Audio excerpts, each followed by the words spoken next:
നമ്മളെ തോക്ക് സ്വാമി അഥവാ ഹിമവൽ ഭദ്രാനന്ദ മിസ്റ്റർ തോക്ക് സ്വാമി 2-3 ദിവസമായിട്ട് ഈ തോക്ക് സ്വാമി വാർത്താ സമ്മേളനം നടത്തിയിട്ട് കുറച്ച് കാര്യങ്ങൾ ഇങ്ങനെ പറയുന്നുണ്ട്.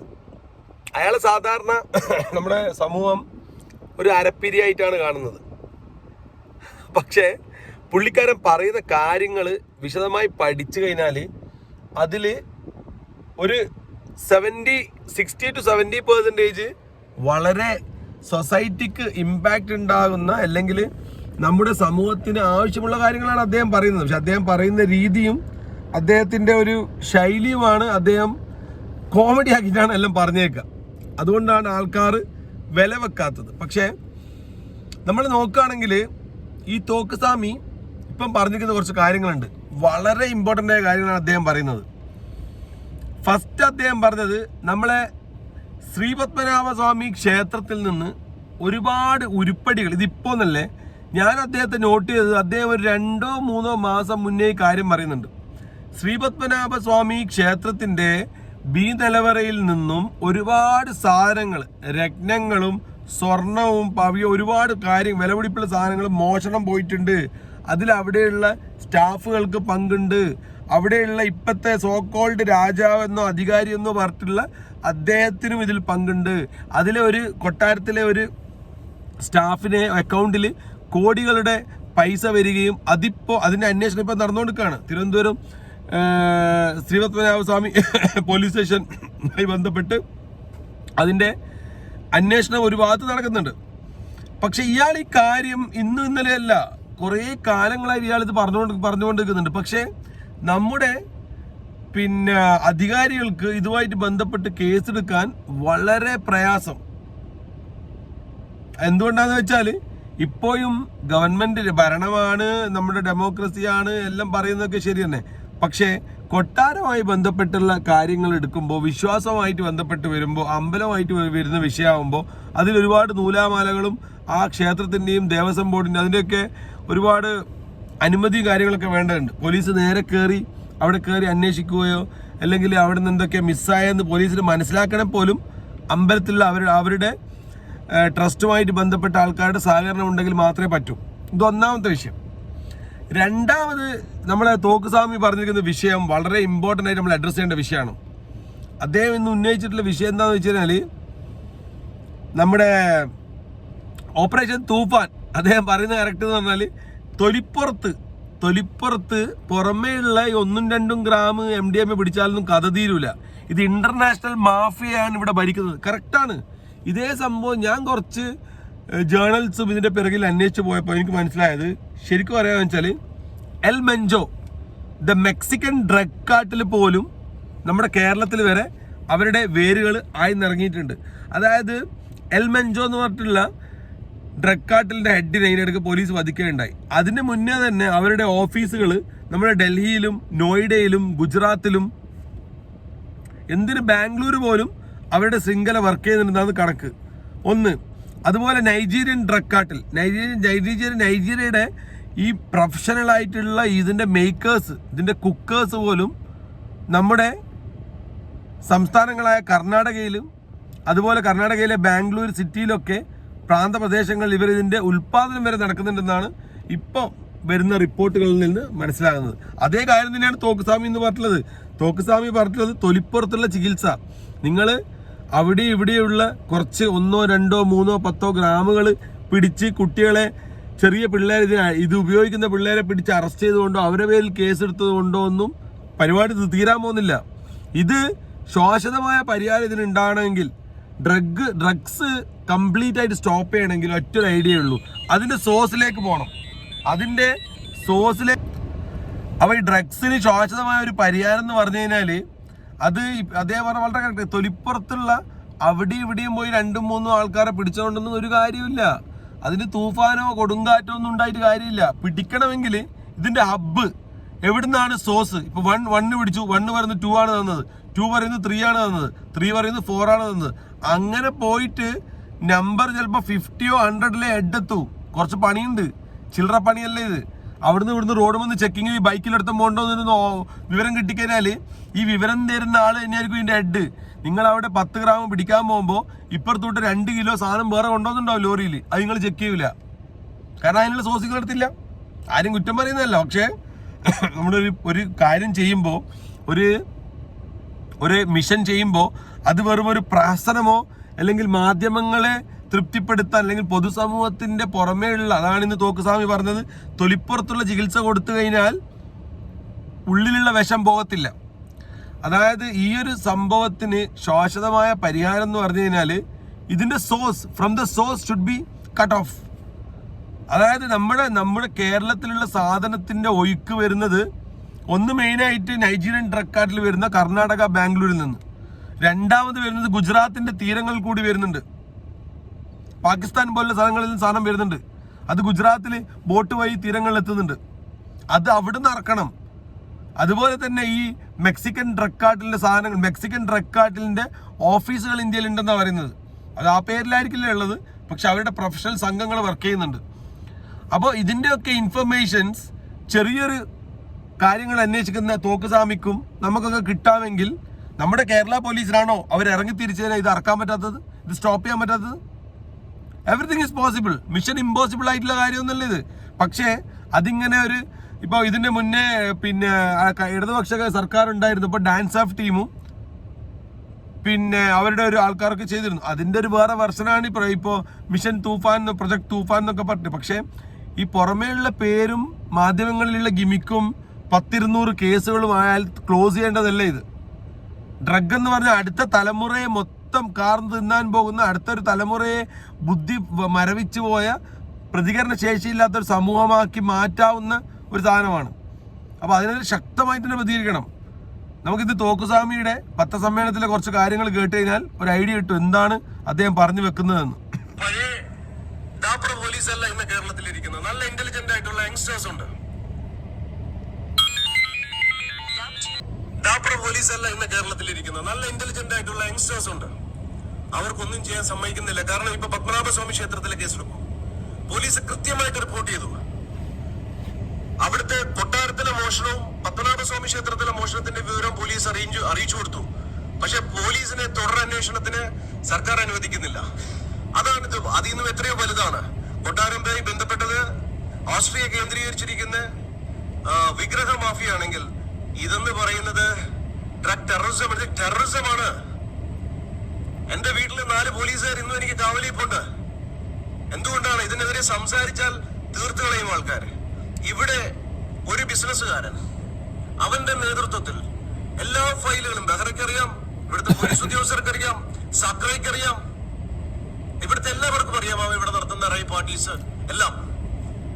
അവനെതിരെ ഈ പറയുന്ന രമേശ് ചെന്നിത്തലയ്ക്ക് ഐ എം ചാലഞ്ചിങ്. ഈ പറയുന്ന രമേശ് ചെന്നിത്തലയ്ക്ക് അവനെ പിടിക്കാൻ പറ്റുമോ? ജനം സല്യൂട്ട് ചെയ്യും അദ്ദേഹത്തെ. അദ്ദേഹം എന്തിനാ നോക്കണേ? അദ്ദേഹം എന്തിനാ പേടിക്കണേ? ഇവിടുത്തെ പോലീസിന് വേറെ ഒന്നും വേണ്ട. പോലീസിന് എല്ലാ സംവിധാനവും ഉണ്ട്. എൻകൗണ്ടർ ചെയ്യണം. എത്ര കുട്ടികളുടെ ഫ്യൂച്ചറാ പോയിരിക്കുന്നത്. UP-യിൽ യോഗി ചെയ്ത പോലെ എൻകൗണ്ടർ ചെയ്യണം. പോലീസിന് ഉണ്ടയില്ലെങ്കിൽ ഞാൻ എന്റെ തോക്കിന്റെ ഉണ്ട കൊടുക്കാം. 0.45 കാലിബറുള്ള സാധനമാണ്. 9mm പവർഫുൾ ആയിരിക്കും. ഞാൻ സീരിയസ്ലി പറയാണ്, പോലീസ് തോക്ക് വെച്ചോണ്ടിരിക്കരുത്. ഇത്തരം രാജ്യദ്രോഹികളെ ഷൂട്ട് ഔട്ട് ചെയ്യണം. പോലീസിന് ചെയ്യാനുള്ള പവർ ഉണ്ട്. ടു ബി ഓണസ്റ്റ്, അദ്ദേഹം പറയുന്നത് കുറച്ച് ഹെവി ആയിട്ടുള്ള കാര്യങ്ങളാണ്. അതായത് പിന്നെ കൊച്ചിയിൽ ഈ ഡ്രഗ് കാർട്ടലിന്റെ ഒക്കെ ഒരു പിമ്പായിട്ട് വർക്ക് ചെയ്യുന്നത് വലിയൊരു കോടീശ്വരനായ ഒരു വ്യക്തിയാണെന്നും അയാള് മുഖാന്തരം കൊച്ചിയിൽ ഡ്രഗ് പാർട്ടികൾ ഇന്നും ഡേ ടു ഡേ നടക്കുന്നുണ്ടെന്നും, അപ്പോൾ പോലീസ് നേരിട്ട് ഇടപെട്ടുകൊണ്ട് ഈ പറയുന്ന മുതലാളിയെ ഷൂട്ട് ഔട്ട് ചെയ്യണമെന്നൊക്കെയാണ്, എൻകൗണ്ടർ ചെയ്യണമെന്നൊക്കെയാണ്. കുറച്ച് ഓവറാണ് പറയുന്നത്. പക്ഷെ അങ്ങനെ ഒരു ചെറിയൊരു സംശയത്തിൻ്റെ പേരിൽ അല്ലെങ്കിൽ ഒരു നമ്മൾ വിതൗട്ട് പ്രൂവ് ആയാൽ തന്നെ കോടതി അനുശാസിക്കുന്ന ശിക്ഷ കൊടുക്കാന്നല്ലാതെ, ഇതുകൊണ്ടാണ് ഇയാളെ ആൾക്കാർ അരവട്ടം എന്ന് പറയുന്നത്. നമ്മൾ പറഞ്ഞേ തോക്കുസ്വാമി പറയുന്നതിൽ കാര്യമുണ്ടെങ്കിൽ കൂടി അയാൾ പറയുന്ന എല്ലാത്തിൻ്റെ എക്സ്ട്രീം എൻഡാണ്. ഈ ഒരു ചെറിയ സംശയമുള്ളത് കൊണ്ട് ഈ ഹോട്ടൽ വ്യവസായം നടത്തുന്ന 2 അക്ഷരം പേരായിട്ടുള്ള ഈ ഒരു മുതലാളിയെ, പേരൊക്കെ നമുക്കറിയാം, നമ്മളിപ്പോൾ എല്ലാവർക്കും അറിയാം പേര്. നമ്മളൊരാളെ സംശയത്തിൻ്റെ പേരിൽ അയാളാണെന്ന് ഒരിക്കലും പറയരുത്. പിന്നെ നമ്മളും ഈ ബുദ്ധിയില്ലാത്ത മറ്റേ ടീമും തമ്മിൽ എന്താ ബന്ധമുള്ളത്? അദ്ദേഹം ചിലപ്പോൾ ഈ ലഹരി പാർട്ടികളിൽ പങ്കെടുത്തിട്ടുണ്ടാവും, ലഹരി ഉപയോഗിക്കുന്നുണ്ടാവും. പക്ഷെ അദ്ദേഹമാണ് കൊച്ചിയിൽ മൊത്തം സപ്ലൈ ചെയ്യുന്നതെന്ന് പറയാൻ ഇപ്പറയുന്ന തോക്കുസ്വാമിയുടെ കയ്യിൽ പോലും തെളിവുണ്ട്, തെളിവ് കൊടുക്കട്ടെ, പോലീസ് നാളെ തന്നെ അറസ്റ്റ് ചെയ്യില്ലേ? അങ്ങനെയൊന്നും ഇല്ലപ്പാ, അങ്ങനെ ഒരു പ്രവർത്തനമൊന്നും നടക്കുന്നില്ല. പക്ഷേ സംശയമുണ്ടെങ്കിൽ അയാളുടെ സ്ഥാപന ജംഗമ വസ്തുക്കൾ, അയാൾക്ക് ഒരുപാട് ഹോട്ടലുകളും ഒരുപാട് തറവാട് പോലത്തെ സെറ്റപ്പൊക്കെ ഉണ്ട്. അപ്പോൾ അവിടെയൊക്കെ ചെയ്തുകൊണ്ട് അയാൾ നടത്തുന്ന ഈ സോക്കോൾഡ് സിനിമാ മേഖലയിലുള്ളവരും വൻ ഷോട്ടുകളൊക്കെ വരുന്ന പാർട്ടികളിൽ ലഹരിയുടെ അമിതമായ ഉപയോഗം, ലഹരി ഒഴുകുന്നുണ്ടോ, അങ്ങനെയെങ്കിൽ അവിടെ സെർച്ച് ചെയ്തുകൊണ്ട് ആ ലഹരി എവിടെ നിന്നാണ് അദ്ദേഹത്തിന് കിട്ടുന്നതെന്ന് പിടിച്ച്, ഞാൻ പറഞ്ഞത് തന്നെയാണ് എത്തുന്നത്, ഇതിൻ്റെ സോഴ്സിൽ കൊണ്ടുപോയി എവിടെ നിന്നാണ് ഇത് എത്തുന്നത് അവിടെ കൊണ്ടുപോയി അറക്കണം.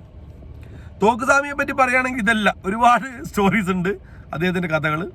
അപ്പോൾ നമുക്ക് അദ്ദേഹത്തിന് 2-3 വാർത്താ സമ്മേളനമാണ്. ഇതൊന്നാണ് ഇപ്പം ഇതിപ്പോൾ കറക്റ്റ് ഈ പറഞ്ഞ പിന്നെ മുതലാളിക്കെതിരെയാണ് അദ്ദേഹത്തിന്റെ സംസാരം. രണ്ടാമത് വേറൊരു ടീമിനെതിരെ, അതൊന്നും കൂടി കേട്ടോക്കാം. എനിക്ക് ഇവന്മാര് കള്ളന് കഞ്ഞി വെച്ചവനാണെങ്കിൽ നമ്മൾ ഫ്രോഡിന് ഫ്രൈഡ് റൈസ് വെച്ചവനായിരിക്കണ്ടേ ബ്രോ? അല്ലേ? ചെയ്ത കുറ്റത്തിനൊന്നും ഇവര് ആരെ അറസ്റ്റ് ചെയ്തിട്ടില്ല, ചെയ്യാത്ത കുറ്റത്തിനാണ് കേസെടുക്കുന്നത്. എനിക്ക് ഈ പട്ടിത്തീട്ട കേസുകളുടെ പുറകെ നടക്കാൻ വയ്യാത്തതുകൊണ്ടാ. സീരിയസ്ലി 100 പണിയുണ്ട്. എത്ര പ്രാവശ്യം ഇപ്പോഴാണ് കോടതി എന്റെ എല്ലാ കേസും എടുത്ത് ദൂരെ എറിഞ്ഞത്. ഈ മതസ്പർദ്ധ കേസ് പോലും കോടതി പറഞ്ഞ് മേലെ ഇതുപോലുള്ള കേസുമായിട്ട് വരരുത്. സമയം മെനക്കെടുത്തുകയാണ് ഇവരുടെ പരിപാടി. എനിക്ക് 1000 പണിയുണ്ട്. ഒരുപാട് പേർക്ക് അന്നം കൊടുക്കണം, ഒരുപാട് യങ്സ്റ്റേഴ്സിന് ജോലി കൊടുക്കണം, ഒരുപാട് പേരുടെ രോഗം, ഒരുപാട് പ്രശ്നങ്ങൾ. ഇതൊക്കെയാണ് എന്റെ മേഖല. അല്ലാതെ ഇവിടെ വർഗീയത പറഞ്ഞു നടക്കലല്ല എന്റെ പണി. അതിന്റെ കൂട്ടത്തിൽ ഇതും പറയണം. ഇവിടുത്തെ മറ്റ് സ്വാമിമാരുടെ വായിക്കാത്തൊക്കെ പഴം, കുറെ പേർക്ക് പ്രസ്ഥാനം, കുറെ പേർക്ക് സൂചിച്ചിരിക്കണം, കുറെ പേർക്ക് ഭയം. ഇങ്ങനെ ഇരിക്കുമ്പം ആരെങ്കിലും പ്രതികരിക്കണ്ടേ? ധർമ്മം സ്ഥാപിതമാവുന്നത് എങ്ങനെയാണ്? എന്താണ് ധർമ്മം? എന്താണ് ആത്മീയത? അമ്പലത്തിലിരിക്കുന്നതല്ല, പള്ളിയിലിരിക്കുന്നതല്ല ആത്മീയത. ചെയ്യുന്ന കർമ്മത്തില് കർമ്മശുദ്ധി ഉണ്ടായിരിക്കണം, പറയുന്ന കാര്യത്തിൽ സത്യമുണ്ടായിരിക്കണം, സത്യം കൊടുക്കുന്ന വസ്തുവിൽ കലർപ്പില്ലാതുള്ള ഇതായിരിക്കണം, സത്യം, വിശ്വാസ വഞ്ചന പാടില്ല, സത്യം, ഭയരഹിതമായി ധർമ്മം പാലിക്കാൻ മുന്നിട്ടുണ്ടാവണം. ഇതെല്ലാം ആത്മീയതയുടെ ഓരോ വിങ്ങുകളാണ്. പക്ഷെ നമ്മൾ അറിയുന്ന ആത്മീയത എന്താണ്? ജാതിയുടെയും മതത്തിന്റെയും അമ്പലത്തിലും പള്ളിയിലും പോയി വഴിപാട് നടത്തുക. ഇതൊന്നും അല്ല ആത്മീയത. സത്യം. അതുകൊണ്ടാണ് വിവേകാനന്ദൻ പറഞ്ഞ കേരളം ഭ്രാന്താലയമാണ്. സത്യം. അപ്പോ അത് അദ്ദേഹം പറഞ്ഞ വളരെ ഇമ്പോർട്ടൻ്റ് ആയ കാര്യമാണ്. ഇവിടെ അദ്ദേഹത്തിന് യാതൊരു പേടിയില്ല ആളെ പേരെന്നും പറയാം. പക്ഷെ അദ്ദേഹം പറഞ്ഞ പോലെ അത് പറഞ്ഞിട്ട് മാനമില്ലാത്തവൻ്റെ മാനം കളഞ്ഞെന്ന് പറഞ്ഞിട്ട് ഒരു ഡിഫമേഷൻ കേസ് വരാമെന്നല്ലാതെ വേറൊരു കാര്യം ഇവിടെ ഇന്നത്തെ കാലഘട്ടത്തിൽ ഉണ്ടാകുന്നത്. ഒരാളെ അപമാനിക്കാന്നുള്ളൊരു കാര്യമല്ലാതെ സിസ്റ്റം അദ്ദേഹത്തിനെതിരെ ഒന്നും ചെയ്യാൻ പോകുന്നില്ല. പിന്നെ നമ്മളായിട്ട് പേരൊന്നും പറഞ്ഞിട്ട് ഒരു കാര്യമില്ല. കറക്റ്റാണ് സ്വാമി പറഞ്ഞത്. സ്വാമി പറഞ്ഞ വേറെ ഇമ്പോർട്ടൻ്റ് ആയ ഒരു സംഭവം എന്ന് പറഞ്ഞ സൈഡിൽ ധർമ്മം വ്യവസ്ഥാപിതമാകണമെങ്കിൽ പണ്ടത്തെ പോലെ, അല്ലെങ്കിൽ പണ്ട് സ്വാമിമാർ തപസ് ചെയ്യുമായിരുന്നു. ഘോര വനത്തിൽ പോയിരുന്നുകൊണ്ട് വർഷങ്ങൾ നീണ്ട ജലപാനീയങ്ങൾ ഒഴിവായിക്കൊണ്ട് ആത്മീയതയിലേക്ക് ലയിച്ചുകൊണ്ട് വിദൂരമായ ശൂന്യതയിലേക്ക് അലിഞ്ഞിറങ്ങിക്കൊണ്ട് അവരുടെ പ്രശ്നങ്ങൾക്കും ഈ ലോകത്തിൻ്റെ പ്രശ്നങ്ങൾക്കും സമൂഹത്തിൻ്റെ പ്രശ്നങ്ങൾക്കൊക്കെ പരിഹാരം തേടുമായിരുന്നു. ഇന്നത്തെ കാലഘട്ടത്തിൽ അതല്ല ആവശ്യം. ഇന്ന് നിങ്ങൾ പള്ളിയിൽ പോയിരുന്നുകൊണ്ട് കുമ്പസരിച്ചതുകൊണ്ടോ, അല്ലെങ്കിൽ പള്ളിയിൽ പോയിരുന്നുകൊണ്ട് 24 മണിക്കൂർ നിസ്കരിച്ചതുകൊണ്ടോ, അമ്പലത്തിൽ പോയിരുന്നുകൊണ്ട് 24 മണിക്കൂറും തേങ്ങ ഉടച്ചതുകൊണ്ടോ സമൂഹത്തിൽ മാറ്റമുണ്ടാകാൻ പോകുന്നില്ല. അത് നിങ്ങളുടെ മനസ്സുകളിൽ മാറ്റമുണ്ടാകാം, നിങ്ങളെന്ന വ്യക്തി നന്മയിലേക്ക് കടക്കാം എന്ന് മാത്രമേ ഉള്ളൂ. സമൂഹത്തിൽ ഇന്ന് വരുന്ന വർഗീയതക്കെതിരെ, ആത്മീയ ചൂഷണത്തിനെതിരെ, നിലപാടില്ലായ്മക്കെതിരെ, കാലുവാരികൾക്കെതിരെ, സ്വജനപക്ഷത്തിനെതിരെ, അഴിമതിക്കെതിരെ, വിവിധ ചൂഷണങ്ങൾക്കെതിരെ നിലനിൽക്കുക, നിലപാടോടുകൂടി നിൽക്കുക എന്നുള്ളത് തന്നെയാണ് ഇന്നത്തെ കാലത്ത് ഏറ്റവും വലിയ സന്യാസത്തിൻ്റെ ഒരു പുതിയ വെർഷൻ എന്ന് പറയേണ്ടി വരും. ഇന്ന് നമ്മൾ സത്യാന്വേഷണത്തിന് വേണ്ടിയുള്ള യാത്ര ചെയ്യുകയാണെങ്കിൽ ഈ പറഞ്ഞ ഒരു സത്യം തുറന്നു പറയുക എന്നുള്ളത് തന്നെയാണ് ഇന്നത്തെ കാലത്ത് ഏറ്റവും വലിയ ചലഞ്ച്. അല്ലെങ്കിൽ എല്ലാവരും ജീവിക്കുന്നത് പോലെ നിങ്ങൾ എന്തെങ്കിലും ഒരു ജോലി കണ്ടെത്തിക്കൊണ്ട് ആ ജോലിയിൽ നിന്ന് എന്തെങ്കിലും ഒരു ശമ്പളം കിട്ടിക്കൊണ്ട് നിങ്ങൾ നിങ്ങളുടെ കാര്യം നോക്കി ജീവിക്കുക എന്നുള്ളത് ഏറ്റവും എളുപ്പമുള്ള കാര്യമാണ്. അതിനെപ്പോലും ഫുൾ പ്രഷറാന്ന് പറയുന്ന സമൂഹത്തിലാണ് നമ്മൾ ജീവിക്കുന്നത്. അതിന് തന്നെ സ്വന്തം കാര്യം നോക്കി ജോലിയും ചെയ്തുകൊണ്ട് ശമ്പളം വാങ്ങി പുട്ടടിച്ച് ജീവിക്കുന്നതിന് തന്നെ പ്രഷറായിട്ട് കാണുന്ന, അതിനെയൊക്കെ സ്ട്രെസ്സായിട്ട് കാണുന്ന, ജോബ് പ്രഷറായിട്ട് കാണുന്ന ഒരു തലമുറയ്ക്കിടയിൽ നിന്നുകൊണ്ടാണ് ഈ തോക്കുസ്വാമി സംസാരിക്കുന്നത് എന്നുള്ളതാണ് തോക്കുസ്വാമിയുടെ പ്രസക്തി. അദ്ദേഹം പറയുന്ന പോയിന്റ്സ് ഒക്കെ വെരി വാലിഡ് ആണ്. പറയുന്ന രീതി തെറ്റാണ്. എൻകൗണ്ടർ എന്ന് പറയുന്നത് തെറ്റാണ്. ഒരാളെ തോക്കുപയോഗിച്ച് കൊല്ലാൻ പറയുന്നത് തെറ്റാണ്. സമൂഹത്തിൽ തെറ്റുണ്ടെങ്കിൽ ആ തെറ്റ് കാണിക്കാനുള്ള ആർജവവും അതെങ്ങനെ ശരിയാക്കാം എന്നുള്ള ഒരു കണ്ടെത്താനുള്ള വഴിയാണ് നമ്മൾ കൊടുക്കേണ്ടത്. അല്ലാതെ എല്ലാവരെയും വെടിവെച്ചു കൊല്ല എന്ന് പറഞ്ഞു കഴിഞ്ഞാൽ അതൊന്നും പ്രാക്ടിക്കലി എന്താണ് നിയമം കയ്യിലെടുക്കുന്നത് ശരിയല്ല. സ്വാമിയുടെ 3ാമത്തെ സമ്മേളനം അന്ന് തന്നെ ഒരു വേറെ ക്ലിപ്പാണ്. കാലിലും നഖത്തിലും ആനയെ അടിക്കരുത്, ആനയെ അടിക്കണമെങ്കിൽ തകർക്കേണ്ട മസ്തകത്തിൽ അടിച്ച് തകർക്കണം. ഇത് ജനങ്ങളുടെ ഭാവിയാണ്. ഇത് മറ്റേ കേസാണ്. ഡ്രഗ് പൂക്കി എന്ന് പറയുന്ന ഒരു മുഖ്യമന്ത്രി നമുക്കുണ്ട്. മുഖ്യമന്ത്രി മുഖ്യമന്ത്രി എന്നാണ് പറയുന്നത്. യങ്സ്റ്റേഴ്സിന്റെ ഭാവിയെ അദ്ദേഹം ആത്മാർത്ഥമായി കാണുന്നെങ്കിൽ, അദ്ദേഹം അഭിനയിക്കുന്ന ആളല്ലെങ്കിൽ, അദ്ദേഹത്തിന് അഭിനയമല്ല, അദ്ദേഹം ജീവിതമാണ് അദ്ദേഹം ലക്ഷ്യം വെക്കുന്നതെങ്കിൽ ഈ യങ്സ്റ്റേഴ്സിനെ തകർക്കുന്ന ആളെ ഇമ്മീഡിയറ്റ് ആയിട്ട് 24 മണിക്കൂർ കൊണ്ട് പോലീസ് നിയമത്തിന്റെ മുന്നിൽ കൊണ്ടുവരും. ഞാൻ നേരത്തെ പറഞ്ഞ മുതലാളി, ഇത് ഞാൻ മുഖ്യമന്ത്രിയും കൂടെ വെല്ലുവിളിക്കുകയാണ്.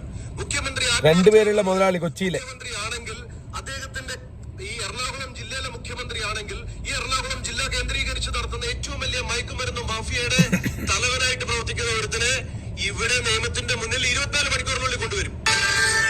ഇത് ഇവര് പറയുന്നത് എത്രത്തോളം പ്രാക്ടിക്കലാന്നുള്ളത് അദ്ദേഹത്തിന് മനസ്സിലാകുന്നത്. ഇയാൾ പറയുന്നത് ഇത്രയും തെളിവുകൾ കയ്യിലുണ്ടെങ്കിൽ, ഈ തോക്കുസ്വാമിയുടെ കയ്യിൽ അപ്പറഞ്ഞ മുതലാളിക്കെതിരെ ഇത്രയും സോക്കോൾഡ് തെളിവുകൾ ഉണ്ടെങ്കിൽ എന്തുകൊണ്ട് ഈ സ്വാമി ഈ തെളിവുകൾ പോലീസ് സ്റ്റേഷനിൽ കൊണ്ടു കൊടുക്കുന്നില്ല?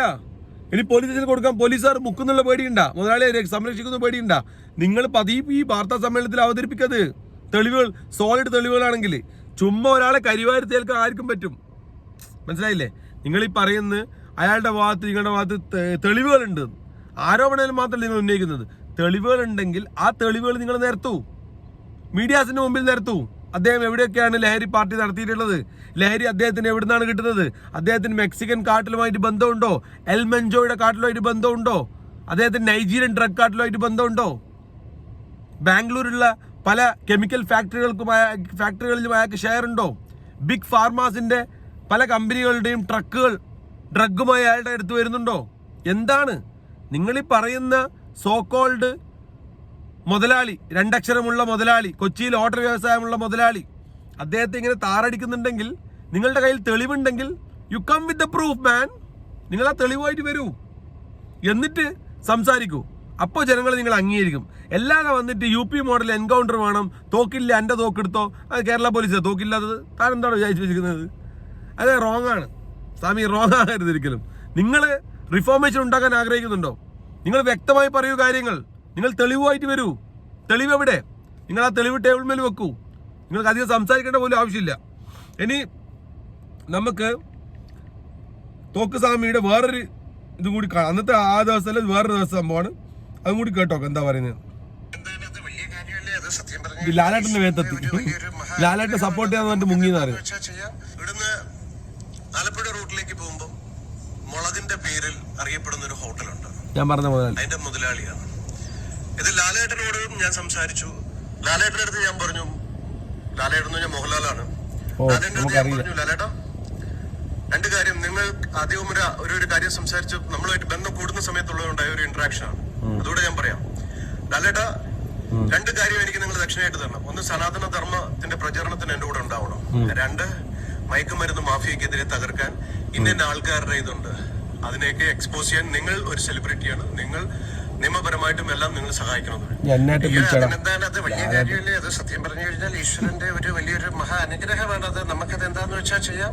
അയ്യോ, അത് വളരെ വലിയ കാര്യമാണ്. ഞാനത് എപ്പോഴും അങ്ങയുടെ കൂടെ ഉണ്ടാവും എന്ന് പറഞ്ഞിട്ട് ഇതാ പോയതാ.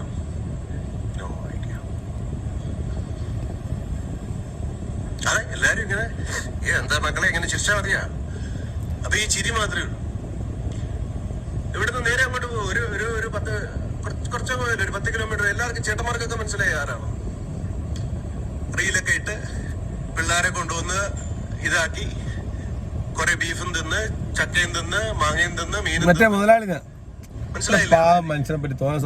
പേര് പറഞ്ഞു കഴിഞ്ഞാൽ ബുദ്ധിയുള്ളതാണ്. ഒരു ബ്രെയിൻ ഗെയിമാണത്. 2 അക്ഷരത്തിലാണ് അയാൾ അറിയപ്പെടുന്നത്. ഇതാണ് സ്വാമിന്റെ അവസ്ഥ. ഈ സ്വാമി പറഞ്ഞാൽ ഞാൻ പറഞ്ഞില്ലേ ഒരു 19% സത്യം ഉണ്ടാവും. പക്ഷേ ബാക്കിയുള്ള 50% സ്വാമി അങ്ങ് കേറ്റി അടിക്കുക, തള്ളി മറിക്കുക. അതുകൊണ്ടാണ് സ്വാമിയുടെ ക്രെഡിബിലിറ്റിയെ പറ്റിയിട്ട് ആൾക്കാർക്ക് സംശയമുള്ളത്. എന്തുകൊണ്ടാണെന്നറിയോ? സ്വാമിയുടെ ക്രെഡിബിലിറ്റിയുടെ വിഷയം ഇതാണ്. സ്വാമി പറയുന്നു, ഈ പറയുന്ന 2 അക്ഷരമുള്ള ചക്കയും മാങ്ങയും തിന്നുന്ന, ബീഫ് തിന്നുന്ന മുതലാളി, റീലിടുന്ന മുതലാളി, എല്ലാവർക്കും അറിയാം മുതലാളി, ഞാൻ 2 അക്ഷരം പേരുള്ളൂ. അപ്പൊ ഈ മുതലാളി ഡ്രഗ് വാരി വെതറുകയാണ്. കൊച്ചി നഗരത്തിൽ പെൺകുട്ടികളെയും ആൺകുട്ടികൾക്കുമുള്ള ലഹരി റേവ് പാർട്ടീസ് നടത്തിക്കൊണ്ട് ഡ്രഗ്സ് വാരി ഒഴിക്കുക പോലും. ഈ വാരി ഒഴിക്കാൻ ഇയാൾക്ക് എവിടുന്നാണ് ഡ്രഗ്സ്? ഇയാൾക്ക് ഡ്രഗ്സ് കിട്ടുന്നത് എവിടുന്നാണ്? എൽ മെഞ്ചോ കാട്ടിൽ നിന്നാണോ? ഡൽഹിയിൽ നിന്നാണോ? നോയിഡയിൽ നിന്നാണോ? ഗുജറാത്തിൽ നിന്നാണോ? കർണാടകയിൽ നിന്നാണോ? ബാംഗ്ലൂരിൽ നിന്നാണോ? കൊച്ചിയിൽ ഡ്രഗ്സ് ഉണ്ടാക്കുന്നുണ്ടോ? Where is the drug cooking factories? ഈ പറയുന്ന സോക്കോൾഡ് MDMA ആയാലും ചരസായാലും അത് ഉണ്ടാക്കുന്ന ഫാക്ടറീസ്, ഹാഷിഷ് ആയാലും മാരിജുവാന ആയാലും ബ്രൗൺ ഷുഗർ ആയാലും ഇത് ഉണ്ടാക്കുന്ന ഫാക്ടറീസ് കൊച്ചിയിലുണ്ടോ? ഇല്ല, നമുക്ക് എല്ലാവർക്കും അറിയാം. ഇനി ബാംഗ്ലൂരുണ്ടോ? കർണാടകയിൽ നിന്ന് വരുന്നതാണോ? ഇനി അല്ല ഗുജറാത്ത് പോർട്ട് വഴി നമ്മുടെ കടൽ വഴി വരുന്നതാണോ? എവിടുന്നാണ് ഈ സാധനം വരുന്നത്? അതിന്റെ സോഴ്സ് നിങ്ങൾക്ക് അറിയാമെങ്കിൽ നിങ്ങൾ അത് പറഞ്ഞു കൊടുക്ക്. എന്നാ പിന്നെ പ്രൊജക്ട് തൂഫാന് പെട്ടെന്ന് എളുപ്പമായല്ലോ. സോഴ്സിൽ പോയി അബ്ബിപ്പോയി അടിച്ചു കൊടുത്തു കഴിഞ്ഞാല് നമ്മളിപ്പോ ഒരു വെള്ളം മലിനമായി, ഈ മലിനമായ വെള്ളം നമ്മുടെ മുന്നിലൂടെ ഒഴുകുന്ന ഭാഗത്ത് മാത്രം ബ്ലോക്ക് ചെയ്തുകൊണ്ട് കാര്യമുണ്ടോ? വെള്ളം വരുന്ന സ്രോതസ് എന്നായിരിക്കുമല്ലോ പ്രോബ്ലം. അവിടെ ആ ടാപ്പ് എവിടുന്നാണോ സ്റ്റാർട്ടിങ് ഉള്ളത് അവിടെ നിന്നല്ലേ ഫൈൻഡ് ചെയ്യേണ്ടത്. അല്ലെങ്കിൽ അതിന്റെ ടാങ്കി ക്ലീൻ ആക്കിയിട്ടല്ലേ ബാക്കിയുള്ളത് കാര്യമുള്ളൂ. നിങ്ങൾ ഓരോ പൈപ്പ് മുറിച്ചിട്ട് കാര്യമുണ്ടോ? വെള്ളം വരുന്ന നിൽക്കുവോ? അവിടെ മേലെയുള്ള അവിടെ തന്നെ ഉണ്ടാവുമല്ലോ എന്ന് പറഞ്ഞ കേസാണ് സ്വാമി തേങ്ങ കൊടുക്കും പറഞ്ഞിട്ട് കാര്യമില്ല. തെളിവുമായിട്ട് വരൂ.